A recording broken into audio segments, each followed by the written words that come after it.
It is good to be back for another episode of Second Take. Now, Zambia was superb to visit. I love the people, I love the food, I also love that I got married. I was just disappointed that I missed out on one of the national attractions, watching Edgar Lungu downing some Jameson shots. I was also in Zimbabwe, where I witnessed the preparations around the SADC summit, as well as the cosmetic policies that were put in place in order to present a picture of Zimbabwe that wasn't necessarily reflective of everyday life. You know, like putting makeup on a crocodile. And then I came home to the land of the brave. And there still aren't any clearly outlined political manifestos ahead of November's election. But the kapana is spicy, the beers are cold, and it's time to add the fat cook. That is your weekly dose of African satire. It's time for Second Take. Bring the salsa. Entries are now open for the second round of Republicane's Bridal Couple of the Year competition. Couples married between 1 June and 31 August have until 30 September of this year to enter the second round of the competition.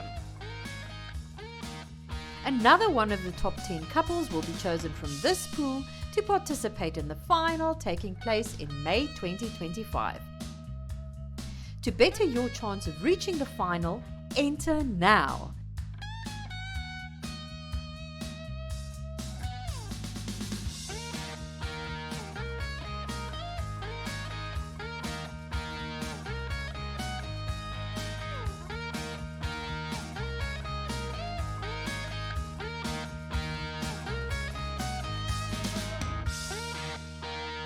To enter, simply WhatsApp #bridal2025 to 085 785 6231 and follow the on-screen instructions or scan this QR code.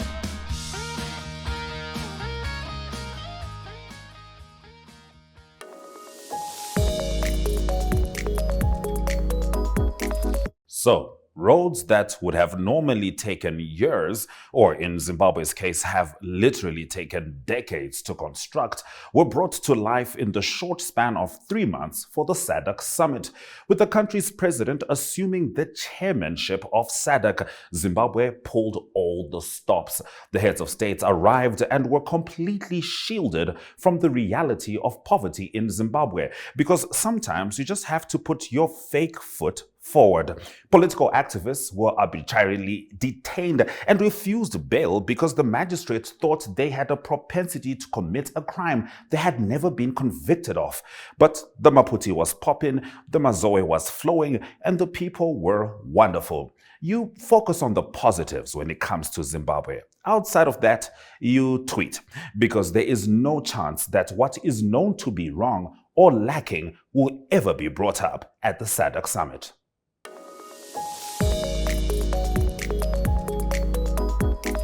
So, less than 2 weeks after Nigerians in their thousands took to the streets to protest rising hunger and the cost of living, their ever empathetic and politically sensitive President Bola Tinubu decided to buy a new plane.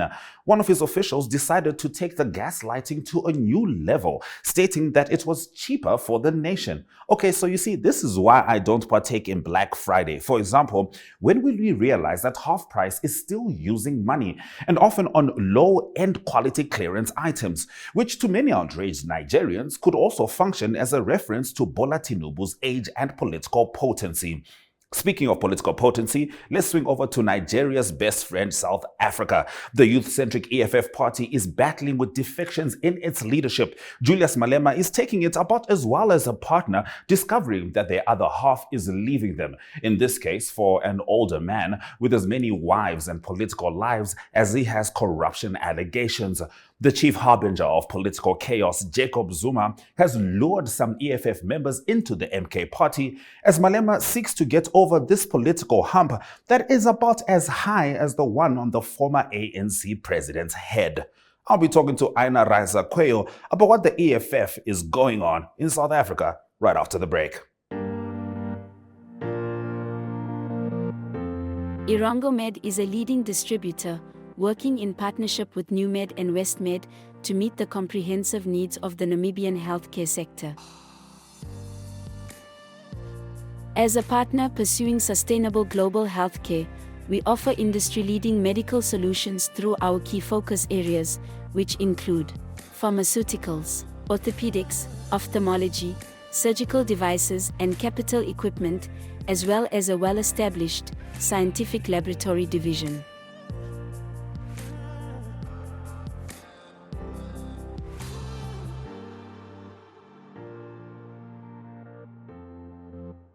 In healthcare, Irango Med is committed to making a difference.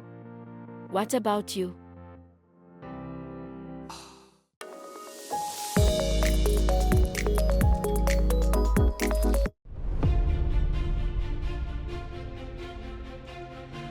That my non-renewal of EFF membership is not a vote of no confidence in the organization, but a revolutionary act that will allow progressive forces to unite and work towards the agenda for progressive and revolutionary change. Sent me a letter yesterday. I felt the same pain when I received the news of the passing away of my mother. Because Floyd, to me, is not just a comrade, he's a brother. There is nothing wrong we've done to anyone. We have not wronged anyone internally and externally. Those who left have never said to us, create a space for us to ascend into power so that we too can lead. They've never, through their factional groupings or individual courage, come forward and say, you can't be president forever. At some point, there must be president. You celebrate cowards who have never confronted us, who have never said to us, this is our cry, this is what we're complaining about, this is what we need you to do. None of those things have ever happened. And you think those are the brave ones. If they were brave, they were supposed to confront us right in front of us and take the platform internally and challenge our authority. Joining me now to talk about what the EFF is going on is television and media personality and social worker Aina Raiza Kweyo. How are you, Aina? I'm good. How are you? Good. It's good to have you on Second Take. We've managed to drag you from Smell the Coffee for a Sunday evening of political discourse. Yes, you good? I'm excited. Yes. I think that, it's not something my usual audience would They're not used to this see side. me in, yeah. But I, as your friend, I think this conversation actually started over several WhatsApp voice notes. So we're like, let's take it to the screen. Okay, so the South African political landscape has essentially shifted in a huge way. Floyd Shivambu, EFF, who is was the deputy president. Former deputy president, exactly, from the formation of EFF to over 10 years. This last week decided to call it quits, but he didn't just call it quits. Some people break up with people. Apparently, he's the type to break up and then tell you exactly where he's going for his next relationship. So he quit EFF to go to MK Party, which a lot of people can say was responsible for the loss of votes, not just for ANC, but for EFF, as well, loss of followings as well, given MK Party's stance. We'll talk about that a little bit. But Floyd is gone. Yeah, Floyd is gone, and it came as a shock to all of us. It's a political shock, it's a culture shock, it's a social shock, all shocks. All shocks. All shocks apply. When I first saw the news, what I appreciated was the fact that at least he had some decency and respect to at least say where he was going. At least he did not leave or leave anyone speculating. So I can say I appreciated that about him. For me, what was shocking at the press conference when both him and Julius announced his departure was the body language. And then on social media, we had talks that, oh no, he's going to MK so that, he can come and bring MK and EFF together. But from the press conference, it was obvious that that was not going to work. Because the body language, you can tell when the people are angry at each other. You can And tell hurt. and hurt. You can tell when two people are not on the same page. And, Yes. and from the body language from that conference, I could tell there is no progressive forces. Yes. in No, this no, thing. no, definitely. And I mean, of course, what I would like to congratulate is the premise of this press conference. Yeah. It showed a lot of political maturity just to have such a press conference, you know, to discuss such a difficult subject. And difficult it was, because for Julius Malema, it was pain. He said that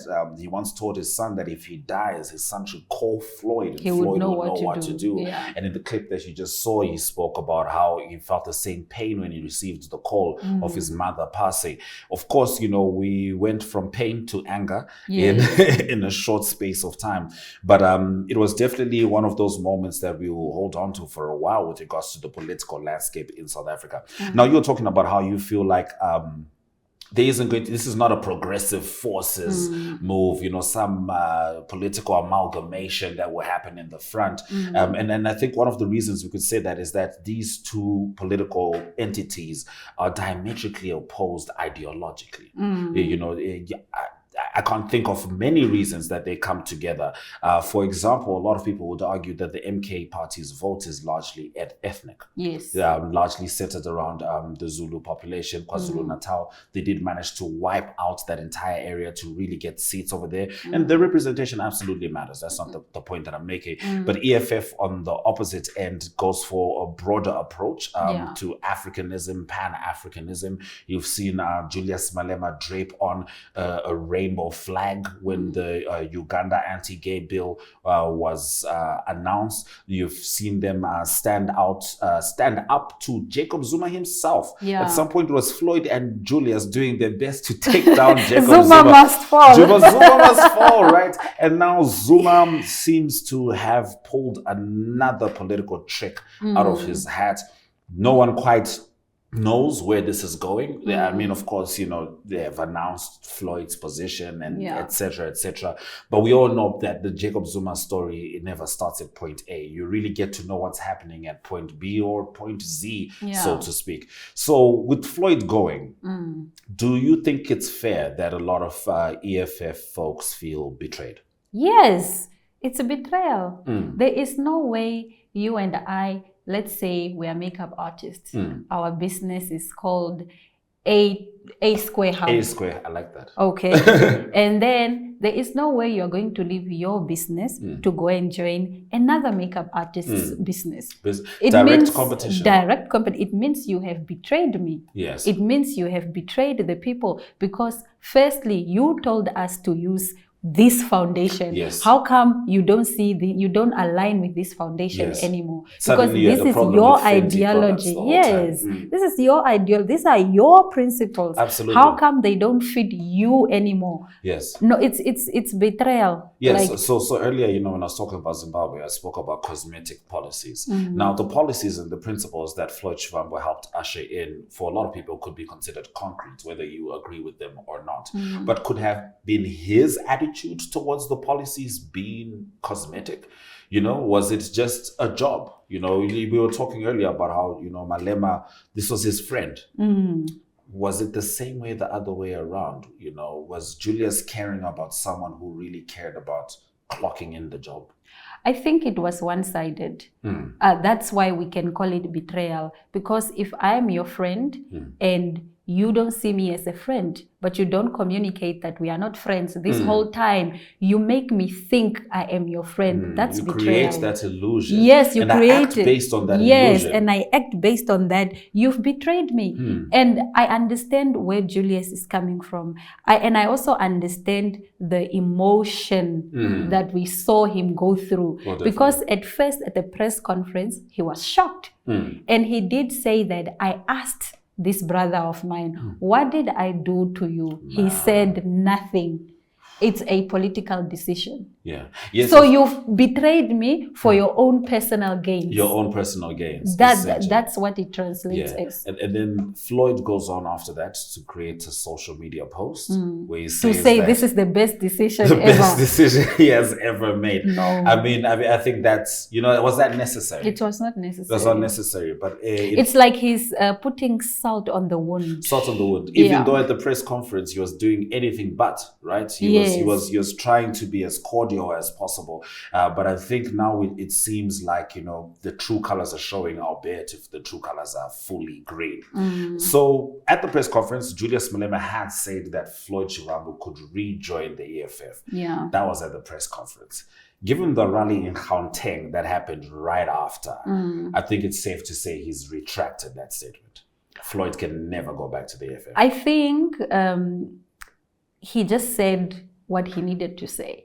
I think for him, it was a declaration of loyalty and also a cry for loyalty following this betrayal, which is fair. Yeah, so he's still processing pain. So he's still processing pain, and even now he's still processing it. So anything that anyone else says in this moment could be used against him. Speaking of which, when Floyd had posted that post where he says it's the best decision he ever made, Buyiseni Dlozi's wife liked that post, and Julius brought it up.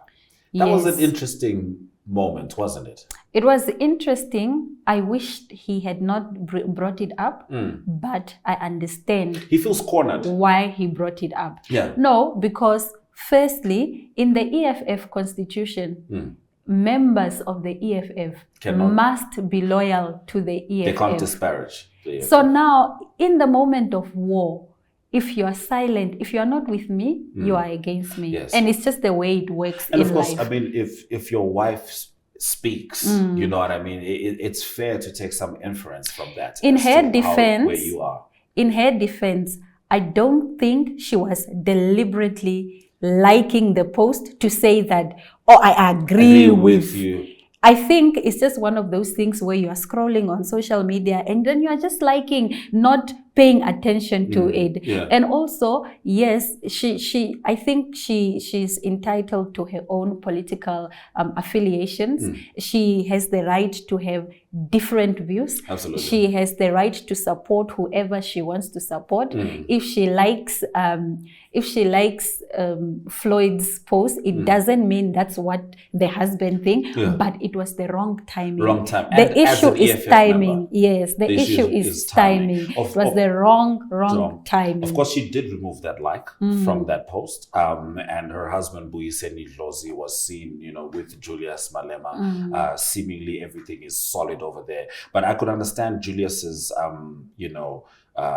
insecurity in such a moment because he wasn't sure who's with him, who's not with him. Because if two friends are fighting, you've been silent, you don't say anything. And the moment the opposition says something, then it appears as though you are in support. It might not be the case, but it appears in such a way. Yeah. And then with as far as, Julius Malema bringing it up, I kind of saw it like, for lack of a better example, if a married man has a mistress, right, and he gets caught by his wife, in principle, everyone says, you're a married man, you've got these principles, you're supposed to hold on to these principles.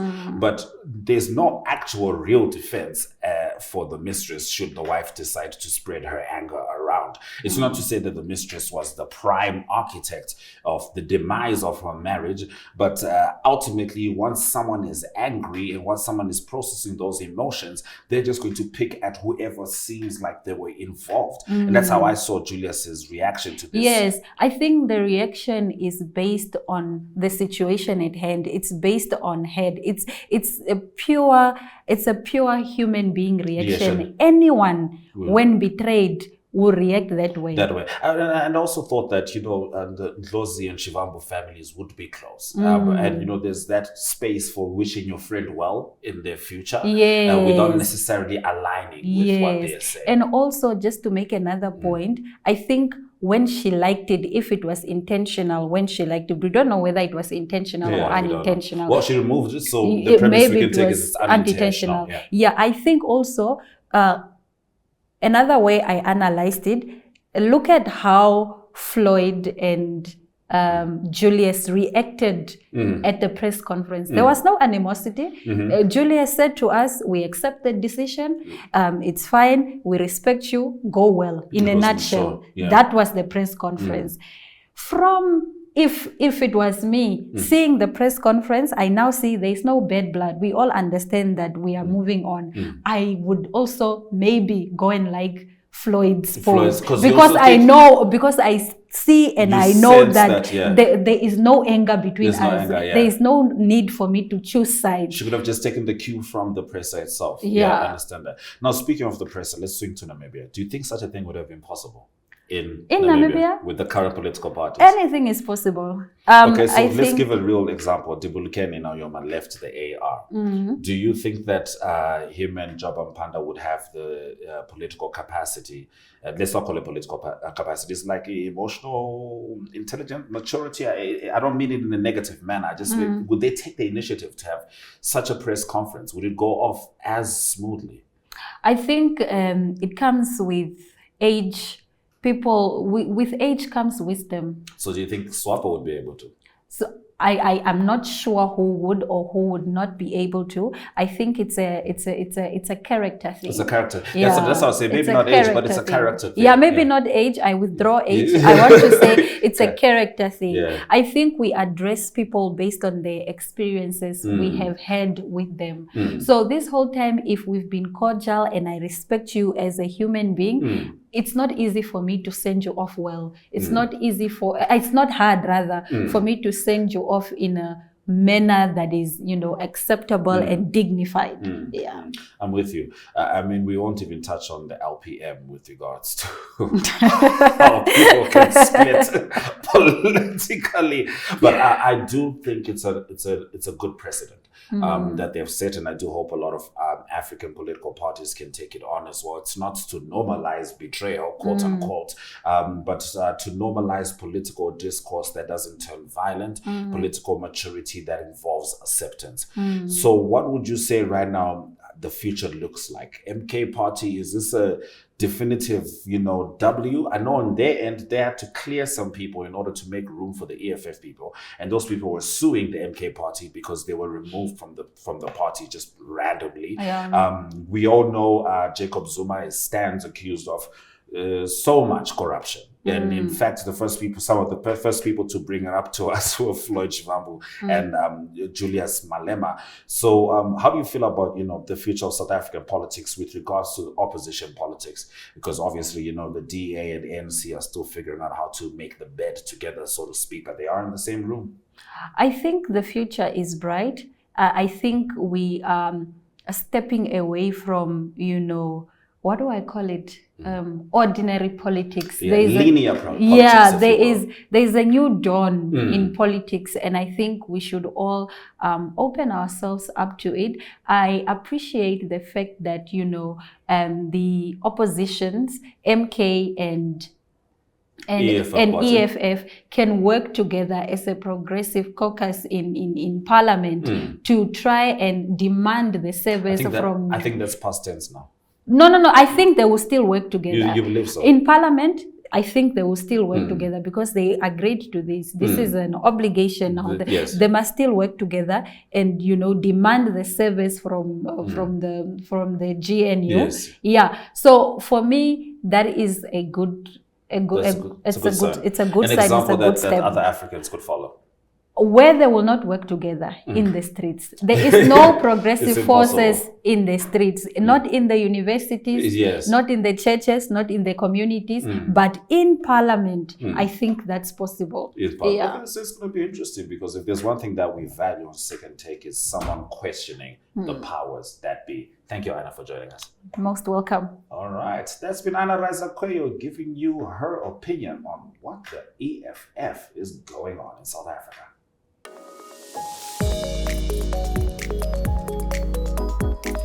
Our TikTok of the week comes from K Mahapa as he, like us, tries to debunk the EFF debacle.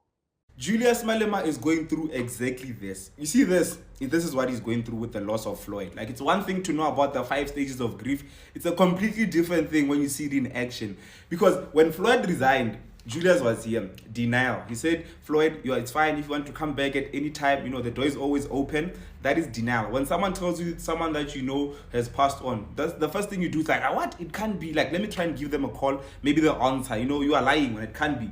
Denial. And then yesterday at the Gauteng Provincial Ground Forces Conference, Julius was here. Anger. He was saying he was going to destroy everything that Deputy President Floyd Shivambu stood for in the EFF. That is peak anger. And from here, we're moving on to bargaining, depression, and then acceptance. But knowing Julius, he might just decide to go from anger to acceptance and say, it's fine, we'll rebuild and move on without Floyd, and everyone wants to leave with him. And that is partly what he was saying at the resignation announcement, as well as the conference, in the Gauteng conference, right? From here, he might just say, you know what, it's not enough. I haven't vented enough. I need to go back to anger. And as a petty brood, I 100% understand why would Floyd so mara. Let's go back here. And it's probably gonna say things like, you can't just steal people's money and then expect to get away with it, especially not Bakakolo who are deep inside Limpopo, and now there's facts and basis behind that. I hear you, Warra. And then from there, it's bargaining, depression, it's just gonna be so sad. Here, I don't wanna see this. This is not gonna be pretty. But I'm telling you guys, over the next coming months, just pay attention to Julius and how he responds to questions about Floyd and just his demeanor in general. He will be here. Good demeanor, good demure. He's definitely not demure. Over the coming months, it's not gonna be pretty. But I'm telling you guys, this is what Julius is going through, and is still going to go through for the next few months. If my friends decide to make plans without me, I'm gonna post this picture. This picture means that my friends have made plans without me. They have left me behind. They have excluded me from their plans.